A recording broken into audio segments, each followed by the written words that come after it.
Hi, welcome to the February 4th meeting of the Kubernetes VMware user group. On today's agenda, we've so far got one item, and this was something a member brought up at the last meeting, but we didn't have time to get into it. We're going to discuss hosting replicated stateful apps on Kubernetes while Kubernetes is hosted on top of vSphere. So with that said, let me share my screen. Just a minute.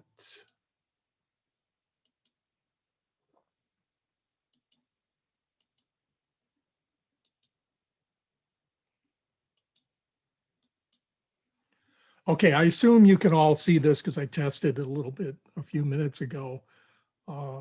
If not, say something now. This is just a mini deck to kick off some more knowledgeable discussion by Miles. I think of the two of us, I think Miles is attached to the storage group at VMware, is more authoritative than I am. I know enough to be dangerous though. But we're talking about running replicated stateful apps on Kubernetes. What are these and how are they different? Well, we're going to talk about that and then some factors as to why you might choose different settings in your configuration or architectural deployments on these. So this category of replicated or clustered stateful apps, these are apps that are designed from their inception to run on multiple nodes spread across failure domains, and they implement their own replication. So I think the two most common examples are MongoDB and Cassandra, but there are others, and they're not all alike in terms of how they do replication or the degree of which they do replication and how they interface to storage. But they're similar enough that I think you can generalize them as a category. Kafka arguably might fit into this as well. A counterexample is most of your traditional SQL databases. Some of those can indeed be sharded, but in their default or typical implementations, these are not generally implementing replication.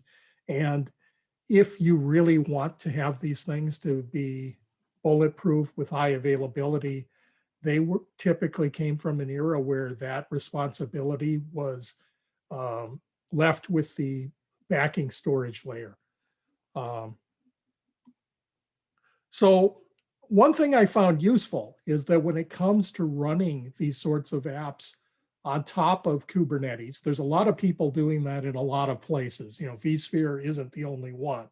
And Kubernetes, of course, was originated by Google to run on Google's public cloud. And it's very popular in public clouds. And when I went out there to do a little research on best practices, I actually found a lot more material on hosting these things on AWS as compared to vSphere. But this really can be analogous to running it on vSphere in many respects. With AWS, you get options as to your storage with these clustered stateful apps. The big break here is that you could use Amazon's EBS volumes, which are something that implement redundancy across failure domains and have guarantees. Or you could use the ephemeral instance storage. Ephemeral in this case means if that AWS EC2 VM was to disappear, your storage disappeared with it, or it goes down, is unreachable, whatever. And in many ways, these are comparable to using VMware's vSphere hypervisor with an option of DAS in an ESX host, consuming a local disk with no attempt to do replication or clustering, versus using vSAN, or there are other non-vSAN forms of externally attached storage with vSphere. So I found a couple articles I thought were pretty decent covering this in the context of Amazon, but it was pretty easy for me to, once I realized that these same issues are going on, to kind of map that into a vSphere environment of the different trade-offs. Obviously, if this clustered stateful storage is implementing its own redundancy layer, and then you use a backing store that has another implementation of a redundancy, you have to ask yourself if you're paying for that twice, and I think you are. There are costs associated with redundancy, but there are also benefits, and it isn't necessarily crazy talk to do it in two places. From these articles, they pointed out that there are some use cases where it's not worth quibbling about this. One is if your deployments are really small, the cost of storage these days isn't that great necessarily in comparison to your operational costs. If you have to go through a lot of hoops to manage recoveries, go place these nodes across failure domains, and we're talking about a tiny MongoDB or Cassandra instance, maybe it's just not worth the bother to worry about it. If you're, let's just say I'm 100 megabytes of storage or something like that, maybe even half a terabyte or something, I don't know that those costs are going to be huge. There are also some scenarios like throwing up these apps for your developers or for testing where people don't actually cluster them. And these things are out there as single node anyway. It's possible to do that. The production use case kind of anticipates that you're going to put out many nodes, but there are deployments for dev and test that are not multiple nodes, in which case go ahead and don't worry about using the redundant backing store, in my opinion. The other thing to take into account as an operational concern is that when these things are called upon to actually use their replication, in other words, you've had a node failure or maybe even a maintenance operation where you're taking one out or you're migrating it to a new version or a new location, they engage in cross-node traffic that can be very substantial. I've been to sessions on some of these things. I think the session I went to was more on Ceph, which is actually a backing store, but it was pointing out that realistically in an on-prem scenario, this storage layer in its replication could gobble down 40 gigabit per second networking pretty easily. And that's a cost.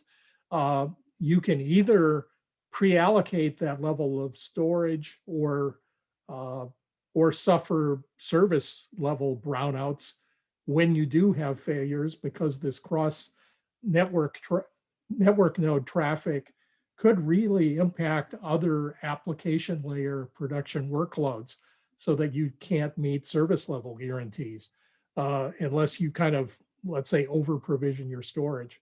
And when these clustered apps get big enough, essentially, I mean, there are people who take these to hundreds of nodes. And when you get that big, arguably you could have a situation where you're having a failure per week just because, it's sufficiently large numbers, even if you have, a failure percentage of a fractional percentage per node per week, get enough nodes and you could have failures half the time. So make sure you take into effect this potential network usage is my advice, because the whole reason you're doing this is that you're planning for failure and you have to expect that failures will happen. So I think that was, that was the end of my intro deck. And at this point, I'll turn it over to Miles to make whatever comments he wants to. Sure. And I mean, this is open for anyone else to pitch in their thoughts here, because I know there's some very experienced architects in this space as well that know what they're talking about. But I think you kind of hit the nail on the head there with there is an operational cost to making a storage efficiency at the infrastructure layer. So even if your app, Cassandra, Kafka, you name it, does do its own replication and data services, you would probably, if we assume the data is replicated in a RAID 1 fashion at the infrastructure layer and similar sort of fashion at the application layer, there's going to be a 2-time storage consumption overhead, right?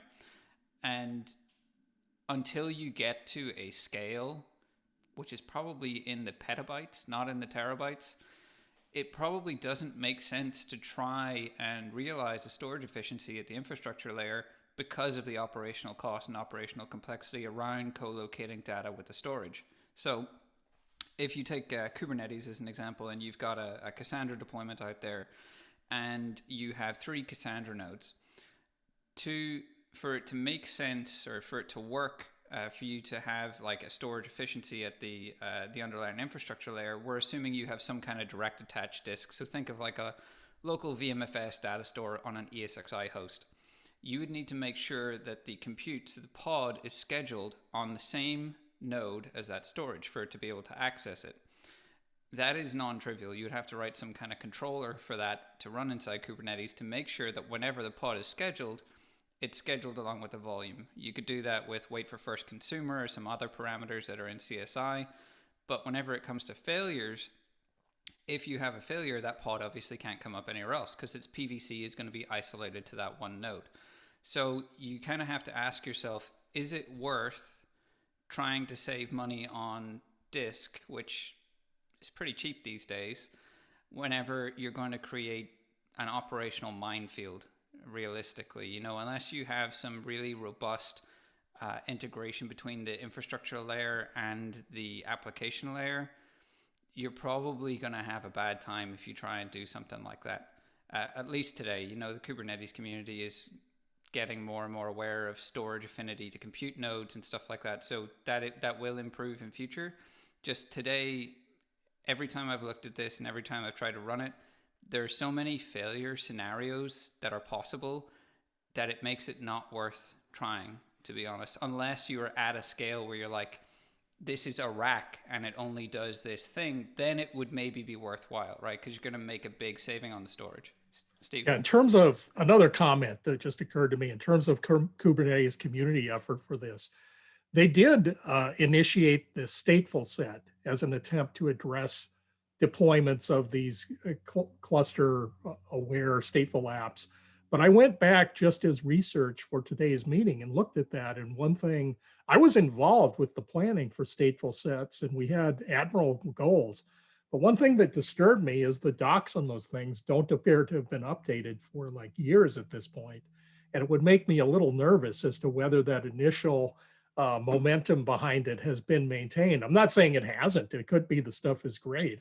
I haven't personally used it, but my research today just led me to notice that a lot of the documentation is looking pretty stale in Kubernetes years, let's just say.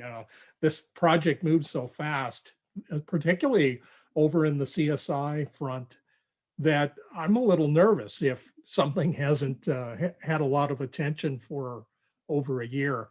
The other thing regarding cost is that if your use case for these stateful apps is predominantly read-only, if you look at the underlying way things work, throwing extra disks where, I don't think they're rotating spindles anymore, but even if they're SSDs, isn't necessarily 100% doubling of the cost if the application works in such a way that you got additional read IOPS and you're predominantly read versus write in your usage of this thing.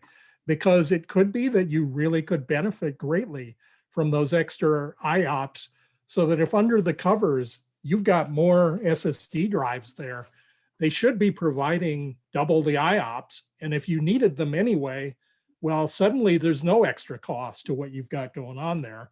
So maybe it was just a freebie, and even ignoring the operational benefits, it might still be a good idea to go and have this, what might appear on the surface to be duplicate implementations of redundancy. And I mean, I think you're right in that Stateful Set had admirable goals, and Stateful Set works perfectly as long as you deploy on bare metal and you don't move your VMs around, because there would be no VMs. as soon as you add an abstraction layer at the infrastructure layer, which makes VMs portable, you immediately run into the storage gravity problem, which is the storage is over here. The compute can move anywhere. That is fundamentally the problem that we have now. Stateful Set would work perfectly if you turned off vMotion and turned off DRS and you just kept everything in one place, because it would, stay affinitized to that one node. But with maintenance mode operations and all the other stuff that you want to vMotion things around, it needs to have legs into the underlying infrastructure to understand, the topology and stuff like that. And I know we're not meant to talk about product and stuff here, but there's a reason we brought out the data persistence platform, right? It solves that challenge because we realize you need the infrastructure to talk to Kates. That's not saying you can't do it in a open source friendly way. I'm almost certain you can. But these are sort of hard problems, and you really need to ask yourself, is it worth the amount of pain that I'm going to have to put the operations team through to make a saving at that kind of layer? So the repercussions too of experiments as you're like doing the test cruises on the storage layer that's kind of the one layer where there's real cost to learning and testing that you got this kind of stuff right. So yeah, I'm a little skeptical myself on certainly hand-rolled code to go accommodate these kinds of migrations and failure domain impacts. Might be actually pretty costly to take on both operationally and from a development and test perspective if you're going to write custom things to do it yourself. Has anyone got any experience rolling anything like that out today on Kubernetes, where it's a shared nothing application at the Kates layer, and customer or you or whatever want to make an efficiency? Is that a thing that comes up? So if I can chime in on that one, not so much from the Kubernetes standpoint, but from other platforms like Cloud Foundry, where you have a similar problem. So when it comes to designing architectures like this, kind of the rule of thumb I'm starting to use is have those layers do what they're best at, and trying to keep them separate. So I remember with Cloud Foundry, and I'm in this case I'm talking about the kind of the pivotal implementation of that. This interesting discrepancy where both the Bosch project was able to do something like VM resurrection, where it could simply say, if I lose a node here, I'll simply recreate the node after a certain timeout. But that was, you could either see it as complementary or in opposition to HA, vSphere HA. So you could either say, well, if I make sure the timings work, I can have them both do their thing. I can rely on either of the technologies, which one is faster to save me first. And then if that doesn't work, I can always have the other one kick in. But then you've got to tweak timings. Or you make a choice and say, I'll use one over the other. And in those cases, we would usually say, well, we'll turn the resurrector off. We'll use HA, because HA is going to be able to spin up that VM faster, especially if it's on shared storage, than Bosch is able to recreate the VM. With Kubernetes, we kind of have the same challenge. The timings are tighter, though. It was interesting. I saw today a tweet that the Tanzu RabbitMQ broker was released, or I'm not sure broker is the right word, but the managed RabbitMQ service. The operator. Sorry, the operator. Yeah. And that's, of course, analogous to what we know from PCF as the RabbitMQ tile. It does the same thing, more or less. It gives you the ability to manage the lifecycle of a HA RabbitMQ cluster. With RabbitMQ specifically, there's very little value in all of the underlying IaaS, high availability options around that, because the context of what that specific, in this case, it's a backend service, right? It's not actually a customer workload, but it's a backing service. The whole context of what that thing is trying to maintain from an HA point of view is known by that thing itself. In this case, we're talking about message queuing. The IaaS layer, you can do HA, you can do even Kubernetes native versions of spinning up that pod. but that's not going to save your message. The high availability construct there that's important is native to the application itself. So my way of thinking is that goes first. If the application is in itself able to save whatever the core object is that needs to be highly available, that's your first choice. And with Kubernetes, then you go to the Kubernetes layer. And if that can't save you, then you go to the ES layer. And that's how I've started to think about these architectures. That is interesting. I've never heard that perspective before, but that makes a lot of sense. Separating them rather than trying to make them work together, because, I mean, significantly less development work for one. Yeah, the other issue is I like your point of the timing on this. Maybe should be set to be quite different, because your worst case would be, I can see here with your description, you've got potentially 3 abstraction layers trying to do a recovery, the app itself, Kubernetes, and then the underlying infrastructure, whether it be vSphere or AWS or whatever. And if they all have a similar timeout for concluding there's some problem that I need to engage in heroic efforts on, let's just say for sake of discussion, it's 2 seconds. And every one of these kicks in at that 2-second mark at the same time. Oh, I'd hate to think about potential even non-deterministic behaviors, and they could influence each other, causing a different layer to think that, gee, I tried doing this and I'm seeing this bizarre thing, so I need to do even more or even less. And you'd get horrible oscillations. Yeah, that's what happened. That's what happened also in Cluster API for vSphere. That came up multiple times with the machine health checks and how it does its remediation of nodes with vSphere HA and things like that. It comes up even at the Kubernetes level without going up to the application level. And when you go to things like Cluster API or Bosh with PKS, for sure. It gets even more complicated when you get above Kubernetes and you get into the infra layer where you're doing data center failover. So a lot of the customers I've dealt with, they really, really like the idea of being able to fail over between data centers. Now, those of us with VMware experience, stretched cluster and all that kind of stuff, we've done that. And N16 now supports it as well. So it's coming back again in a big way. But these multiple layers of timing and which component will interact with which component to fail over. The funny thing with, this is kind of a sidestep, but the funny thing with data center failovers is to do it properly. You need the entire networking stack, like the physical networking stack, to to be involved in that. And there you notice timers. Yeah, and then you get really funny effects between any system, and this could be at any level, right? That is active. So things that will replicate state with each other. Think of a load balancer that's replicating NAT state, or think about a firewall that's replicating session state, or think about a storage layer that is replicating, in-flight I/O, right? So think of like a vPlex or something like that.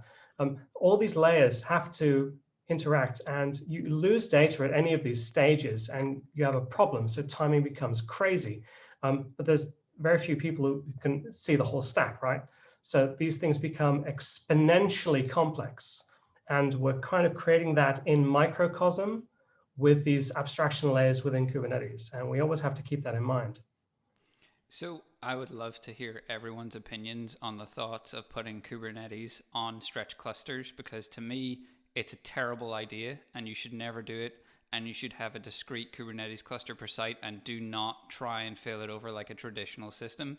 But VMware customers in particular are stretch clusters other way. Put it on a stretch cluster and life will be good. And you have to have that awkward, that's not really how things work around here anymore type conversation. Yeah, and I know for a fact that my company has built stretched TKGI on VCF. And yeah. I'm not going to offer any opinion on whether it's good or bad, but I've observed, I'm a tech lead in this Kubernetes IoT Edge working group. And there are people who effectively, not necessarily on vSphere, but trying to do edge solutions that would have a Kubernetes central control plane with individual Kubernetes worker nodes out at edge locations over big latency boundaries as well as failure domains. And boy, there's a lot of stuff that can go wrong there. And the bigger it gets, the uglier it gets potentially. So all I can say is I've not done data gathering, Miles, but I can tell you that there is an awful lot that can go wrong there, so that you're taking on an awfully big problem if you go that direction. Yeah, I agree with Miles is exactly right. And Steve, your point on edge is also very well taken. The problem here, I shouldn't say problem, but I think the natural reason that this is being expressed is because we're talking about VMware customers, and we're talking about a long tail of historical behavior around a given abstraction layer. And the fact that we're moving to a higher abstraction layer for many doesn't compute. And, you know, obviously, like, pun intended there, but you know, the whole stretching this, and then that doesn't even talk about networking, where the soup du jour is let's stretch L2 as well, everywhere and anywhere, even out to the public cloud if we can. And this is also compounded by, Miles, in your experience, I'm sure you see this continually, the idea of multiple, from vendors to consultants to others, that are saying, well, don't re-architect your application to do it the Kubernetes way. Let's just drop it in a container. Oh, and by the way, we failed to mention that if you buy us, then we'll allow you to do that. Then you'll get all of those cloud native benefits. And this just compounds the problem, because it doesn't acknowledge this different level of abstraction and the different ways of doing things. But that, don't worry, you don't have to do any of that. You can just put it in a container. You can continue to stretch them across data centers, across countries, across continents, even across public clouds. And voila, your failover works just fine and dandy. So it's a multifaceted challenge, and it's being hammered from all sides by contributors just like that. You're exactly right, Chip.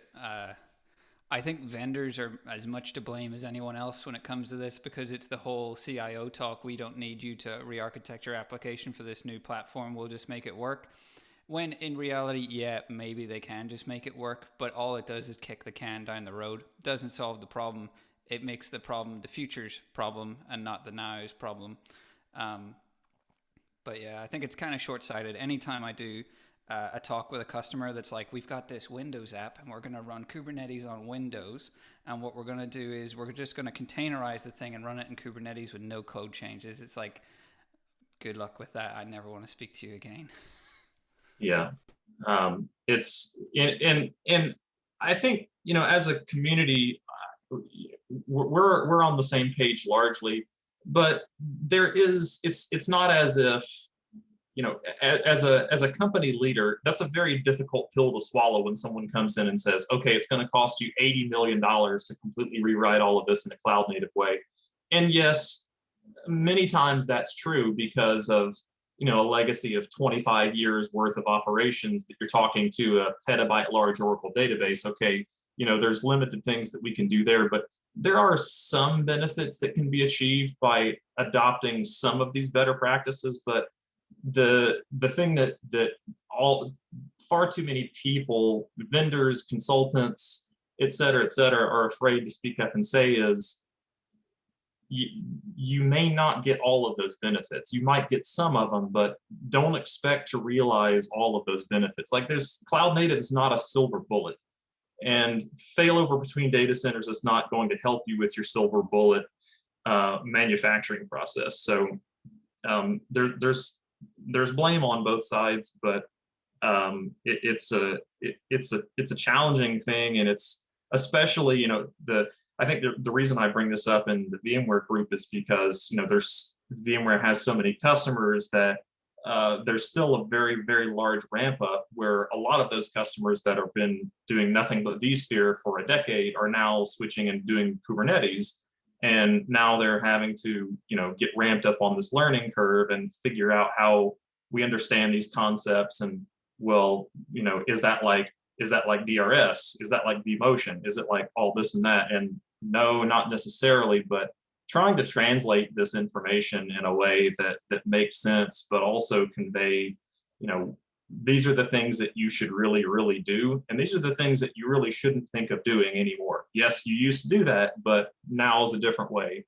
And it's just going to take time, and people with the expertise like yourself and Steve and others from the former Pivotal organization help to try and drive some of that education. But it is an educational problem, and we're having an effect overall, but there's just a flood of users that are coming in and that just need education on how to do this stuff properly. And it's not easy, and it's going to take time. And there's no anyone who's promising to come in and drop your app that ran in IIS since '97 into a container, and all of a sudden you're going to be digitally transformed. It's snake oil, and you need to be cautious of that.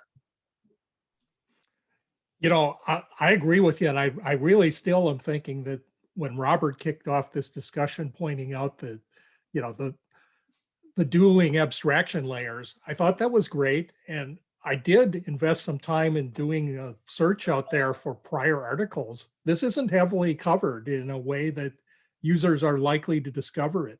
So maybe as a group, we could do the world of service by, I don't think we've solved the world's problems in this discussion, but I found it fascinating. And if some of us could get together and try to make a conference presentation or a blog post or something, kind of taking this big picture idea that the world has changed, and like it or not, maybe a new approach to architecture is what's called for here, rather than trying to patch layer after layer and kind of like a, geological layering effect on top of ancient rock and hope for a good solution that's just not likely to work out well for you in the long run.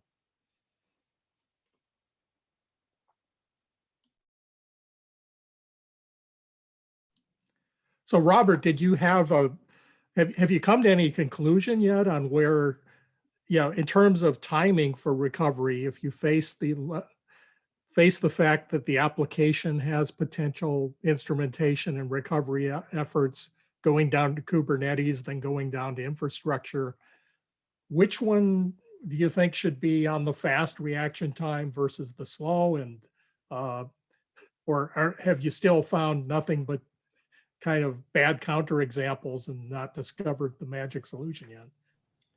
Well, like I said earlier, I think it's better to lay the emphasis with the application as much as possible.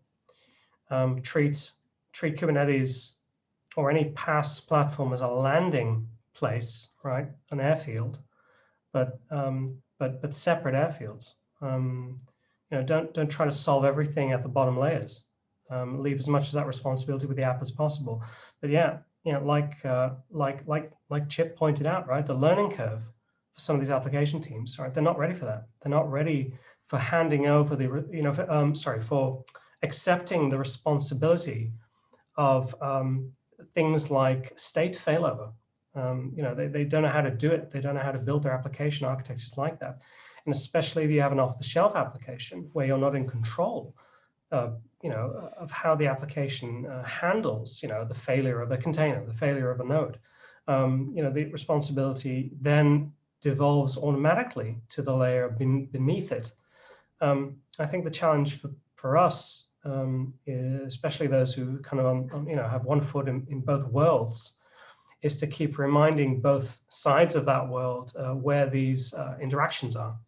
And how they and trying to think about application architecture. I like your idea of maybe sitting down and figuring out what a modern reference architecture would look like, considering all these layers. I'm sure other people have tried this already, but I mean, you can have reference architectures, but that doesn't mean that everyone's read them. Yeah, well, here's something interesting too. I found that when I did this research out on Amazon, there were plenty of vendors who wrote these apps writing articles on how to do it on Amazon. But the Amazon approach itself seemed to be, hey, we're going to package this up as a service so that you don't need to worry about how we did this. We just trust us. We had a bunch of smart guys put this together, and we're going to meter it in a different way. And you can get whatever, Cassandra or MongoDB or whatever from us as a service. Now, when you get to on-prem, you sit there wondering, is that the right approach, that rather than educate thousands of potential users to go independently figure out how to deploy the reference architecture themselves? Is there a way that these are all common enough that ultimately the right way to do this is to come up with an as a service equivalent for on-prem, where some vendor or service organization has figured out all the hard parts and comes up with a packaged solution. So really that a user organization doesn't have to engage in a whole lot of education themselves. They just buy it from a vendor like you would in a public cloud. I mean, that's kind of what's happening with the operator world within Kubernetes. I mean, when you look at how the operators are working, whether it's the Tanzu data services or the public open source, Postgres and hundreds of other ones using operator lifecycle management, that's the whole idea behind it, which is very strong. It's bringing that same SaaS offering, whether open source or enterprise supported, with these reference architectures just built into it, so you don't need to worry.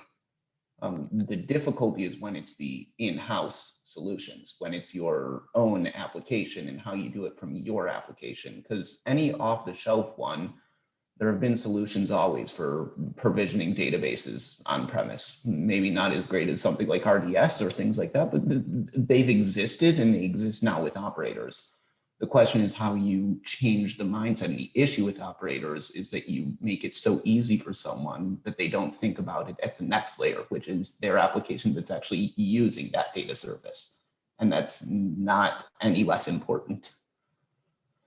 I think there's another challenge. Well, not really a challenge, but I mean, the entire point of Kubernetes is to abstract the public cloud and the infrastructure so that your app, you write once and you run it anywhere. As soon as you start consuming services provided by the platform, you are tied to said platform. It's no longer a fully generic application. So I think operators are probably the right approach for this stuff because it keeps it abstracted via the Kubernetes API. But as soon, to me anyway, if I was architecting something, if you use native services from any given cloud, you tie yourself to that cloud and it makes your application less portable. I think the worrisome thing is the operators that are coming out of the different public clouds today of, for example, the S3 operator, which gives you within Kubernetes, you maybe you're actually just using public cloud resources, just using AWS SDK inside to create an S3 bucket for you, or the entire AWS marketplace these days. And Azure did the same thing, and Google are doing it also. I mean, unfortunately, the operator framework with how open it is allowing us to do that completely today. Well, that's their goal is, after all, to keep you a customer, not to incentivize you to become an uncustomer. So it behooves them to try and deliver value in ways which makes it easier for you to consume their services and not more difficult. But you touched on a point with the operator framework, and this is something that I see as a boon and also a real big Achilles heel, in that people seem to be operator crazy. Everything needs an operator. It doesn't matter what the application is. Doesn't matter whether it's stateless or not. We need an operator for it. And it's sort of in a lot of, now to not mince words, I think operators are very useful for the right use case. But the problem is people are conflating what those use cases are, and they're confusing when should we architect and design and create a proper deployment strategy versus when should we invest all of this into something else that's going to solve those problems for us. And it creates brittleness. It creates difficulty in later managing that application and being able to do things that might need done with it. So do they have a use case? Absolutely. Is that use case as much as what the community would have you believe? I don't think so. What do you view as a bad use case for an operator, Chip? I think a bad use case for an operator is something that attempts to absolve you of needing to design a proper deployment pipeline for an application. In other words, well, as an example, let's say that you had an Apache web application of some sort, not necessarily using a stateless application or a stateful application, but if you needed to deploy that, and rather than creating a series of good hygienical practices on how you're going to develop your code, how you're going to semantically version your images, how you're going to store it, what unit tests you're going to run, how you're going to qualify failure and success, you instead put a lot of that knowledge into an operator and run it inside the platform itself, and then try and figure out how to string it along to get your desired result, rather than maintaining discipline during your development and deployment phases, so that you get the same end result, but it's not tied to something that's as brittle or that has as much technical debt as if you were to write your own controller in CRD and maintain that yourself. So do you mean like, say, an actual service, like, to pick a crap example, WordPress, like building an operator for WordPress is the wrong way to do things because it doesn't make you think about each component? It depends how you use WordPress. If your business is to establish WordPress as a service, that may be an okay thing for you to do because you're constantly having to deploy this thing and figure out how to lifecycle it. But if you're consuming its services in a pedestrian fashion, you probably don't need to invest in writing an operator for that. Mm. And I don't think there's a hard and fast line, but my point is that just because you're consuming an application or you're consuming services from an application doesn't mean that you need to write and control its lifecycle at every point in time in the manner that other Kubernetes native resources are being controlled by things like, for example, Cluster API or CSI or whatnot, because they have problem of scale that you don't have. I would love to see a blog post if you plan to write one on this. I'll add that to my, that's the position number 78 in my blog post list. I think the other issue that we're seeing in the operator world is if you just go to Operator Hub today, I mean, there's the 5 stages of maturity of an operator, and 90% of the operators out there are just using the Helm operator SDK, meaning they only get to the first 2. So even the operator framework and how it's being implemented today, I think is just wrong.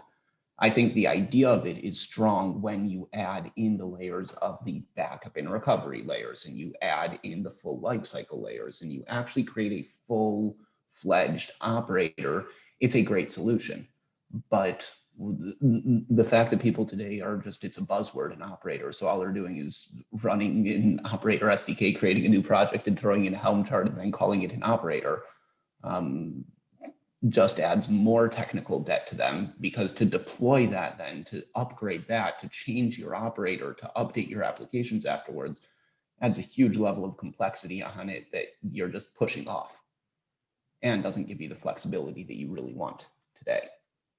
So what would you do if you were deploying something and you wanted to consume parts of the stack that were templated out in various ways? What would be your choice way to do that?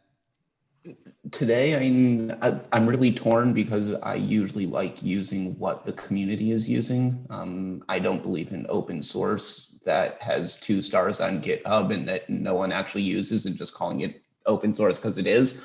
But I think things like the Carvel tool set out there which I think is very promising in terms of how to do things like that, using things like YTT and CAP instead of necessarily going down the path of needing an operator for everything. I think operators make sense for off-the-shelf applications usually, for data services, for things that it's not your expertise. Your application is your expertise. You should know how to write it in a deployment and do everything that you need in a correct pipeline for deploying that. Postgres is not your business. Postgres is something that you are consuming, and the people that build Postgres know better than you how to configure HA, usually. And for those cases, I think an operator makes sense. For the off-the-shelf data services, for off-the-shelf products, for your own application, I think the best way is to use different tooling. Helm has kind of taken the marketplace, even though I hate Go templating, so I'm a much bigger fan of YTT. But I think that there are other options out there, JSON, there are different ways of doing these things.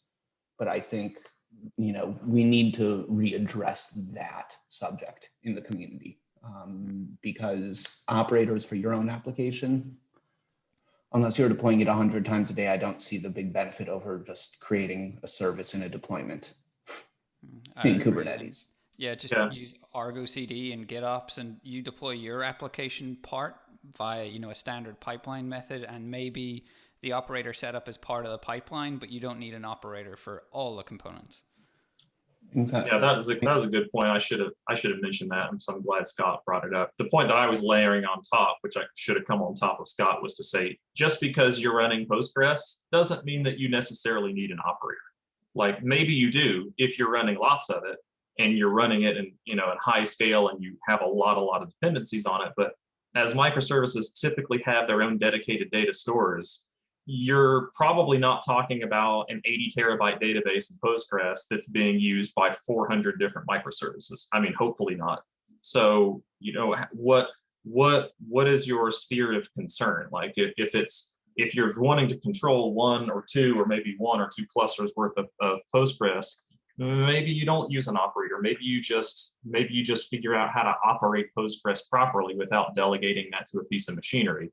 But if you're doing it significantly, you know, if you're a Lyft or you're an Airbnb and you are running that, and you do have terabytes of databases, and you do have these complex demands, then maybe you do need to look at an operator, and that's time for you to go into some technical debt for some of the benefits that it brings.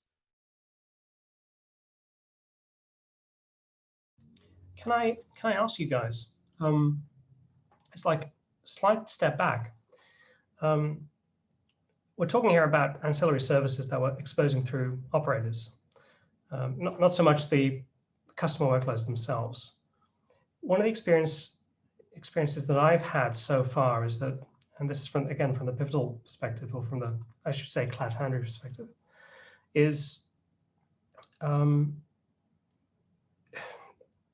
the ability to broker services like this, to make them part of the offering, right? So you get the runtime, as in Kubernetes, and now we are going to add services that you can consume, like a brokered database access, brokered Redis access, brokered RabbitMQ access, whatever it is, a brokered S3 access, NFS access. What I've seen is that the teams who are currently, the teams I've worked with that are managing solutions like this, feel forced to become experts on those ancillary services. Because they're brokering the access, and there's not always a different part of the organization that is an expert in, say, RabbitMQ. How are you guys handling that? Because I find this very challenging. I can't expect the team managing Kubernetes, or the platform in this case, to also be an expert on all of these other services. What's your experience with this? I'd be very curious to hear.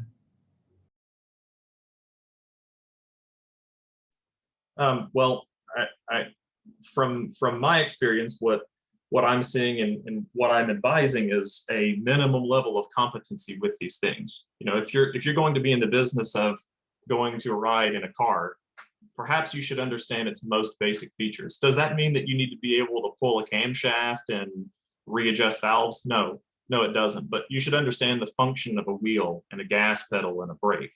But if you're going to be consuming that car in a fashion where, you know, you're going to have extraordinary demands, then that's going to level up your need to know more about it. If all you're interested in is consuming a ride, then that's where those abstractions come in that PaaS systems like Heroku and Cloud Foundry and its commercial variant got very, very right, because it allows you to remove a lot of that burden. But you know, the Kubernetes is sort of seen as a departure from that, because a lot of the reasoning was, well, this is too expensive. It's got all this stuff. We want to do it ourselves. Okay, that's fine, but you know, you have to take the good with the bad. If you're going to roll it yourself, and you're not going to use a PaaS, and you're not going to have access to those abstraction layers, then you're taking more of the onus on yourself. So, you know, there are ways that you can mitigate some of that by using, on the operator subject, that you can use operators and some of those concerns are ameliorated. But if you're going to take the bull by the horns, sometimes you're going to get stuck. And if that's not something that you're willing to do, then perhaps you should be using a PaaS instead, where they provide those guardrails and they provide those fuzzy pool noodles that protect you from the sharp edges. I can see the reasoning why people don't want a PaaS. Again, it's the whole vendor lock-in thing. It's the lack of portability across PaaSes, that kind of stuff. So maybe what's missing, like Robert, to your like concern of a customer, they don't want to be an expert in each one of these things, is like a Cloud Foundry type services, but built on Kubernetes. So you still got the portability of Kubernetes API underneath everything, but you can still opt to have vendor support if you need it for particular services. Maybe that's where we need to go. That's the direction, maybe.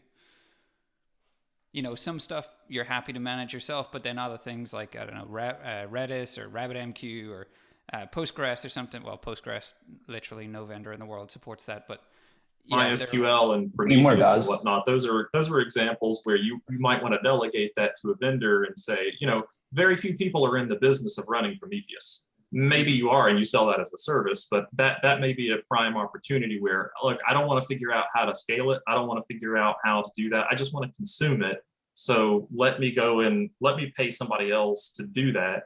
And you might consume that as a service in the format of, you know, Tanzu observability, nay, Wavefront, or something else. Or you may just say, I want to run it, but I want to have somewhat of an easy button and a number to call if things go awry. Mm-hmm. And you're right, Scott, we do support it. I completely forgot about that.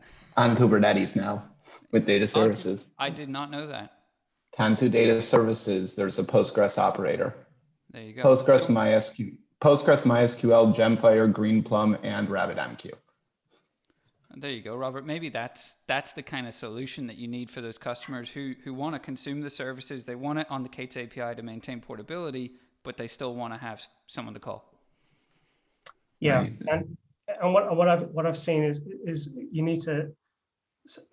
I see a lot of teams falling into the trap of building support around these services themselves, because from the consumer end, it's as simple as an operator in the case of Kubernetes, a tile in the case of PCF or CF.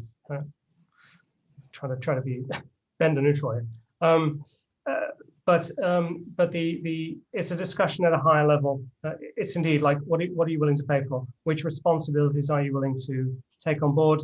How much expertise do you want in your team? I mean, I'm just speaking from very practical experience. As good as the vendor support was for our managed MySQL and managed RabbitMQ, the MySQL one stopped, and the RabbitMQ one, it turns out that to actually help your own customers, you need to be able to respond faster than waiting for a 4-hour support ticket to fix certain problems with queues or things getting stuck when they won't restart. I put a question on Twitter today towards the people bringing out the new operator for RabbitMQ for Tanzu, and I said, look, it better be a better quality than what you had for Pivotal, because that is exactly the stuff we ran into, where, you know, life cycling highly available RabbitMQ clusters kept failing. You're so dependent on, in this case, the commercial vendor, but it might as well be an open source project, building in the quality into the operator. if the quality is not there, if it sticks at 2 stars, you know, and I can't rely on that thing to fix error cases quickly, I still have to have a certain expertise in my team. And that I see that as a risk. I'm trying to communicate that to our customers, saying, you have to think about this now. You can't just keep adding these services as part of your Kubernetes offering without consequence. That's a very good point. I completely agree. And by the way, the RabbitMQ operator is much better. It's much more configurable also. I did some of the beta testing on some of that. It's a very fun project. I mean, it's been public beta for like a year already, and it's really awesome. Much more configurable.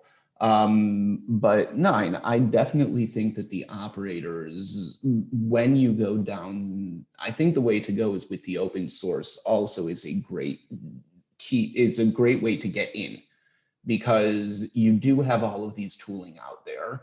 And then when you need the enterprise support, the truth of the matter is that it's a very easy move over. I mean, there are currently 3 open source Postgres operators plus 1 more that is VMware's. And the difference in the spec of that CRD is close to 0 between any of them.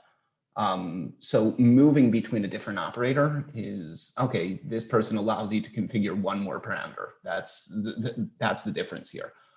There's no real difference. It has to do with if you're going to get the support or not from VMware, if you're going to get the whatever. So I think that it's a great way to get in and up and running, especially in dev environments and things like that. It really is testing, and you don't need the expertise that you do without an operator, because you do not need the expertise for how to set up an HA cluster.